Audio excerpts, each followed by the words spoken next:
దేవుడు ఆకాశమందు ఉన్నప్పటికీ తన ప్రజలకు సమీపంగా ఉండాలని కోరుకున్నారు. వారిలో నివసించున్నట్లు వారు నాకు ఒక పరిశుద్ధ స్థలమును నిర్మింపవలెను.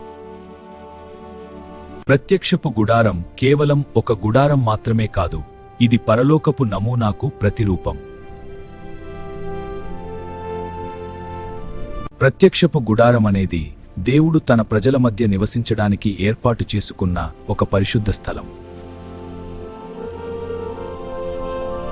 ఇశ్రాయేలీయులు ఐగుప్తు నుండి విడుదల పొంది అరణ్య ప్రయాణంలో ఉన్నప్పుడు, మోషే, సీనాయి పర్వతం మీద నువ్వు నా సన్నిధిలో ఉన్నావు.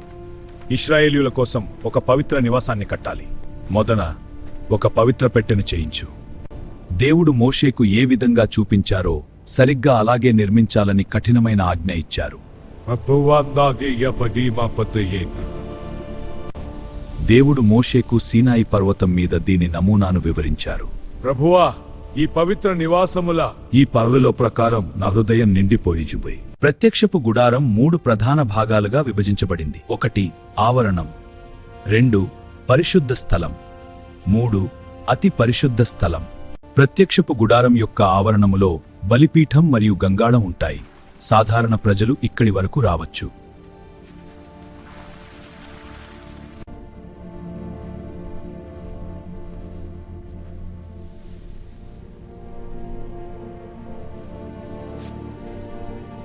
పరిశుద్ధ స్థలములో దీపస్తంభం, సముఖపు రొట్టెల బల్ల, ధూపవేదిక ఉంటాయి.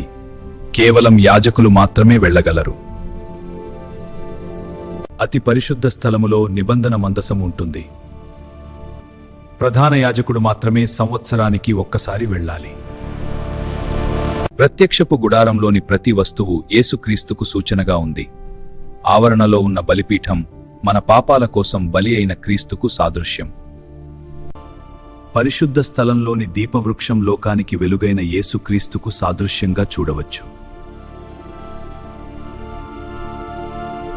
ప్రత్యక్షపు గుడారం చుట్టూ ఇశ్రాయేలీయుల 12 గోత్రాల వారు ఒక క్రమ పద్ధతిలో నివసించాలి.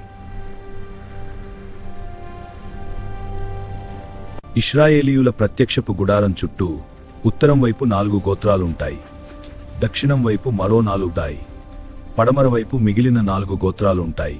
ప్రత్యక్షపు గుడారం తూర్పున మోషే, అహరోను కుమారుల గుడారాలుంటాయి. ప్రజలారా, యెహోవా ఆజ్ఞ ప్రకారం ఈ గుడారం చుట్టూ మన శిబిరం వేశాము. అవును మోషే, మేము తూర్పు వైపు యాజకులుగా సిద్ధంగా ఉన్నాం.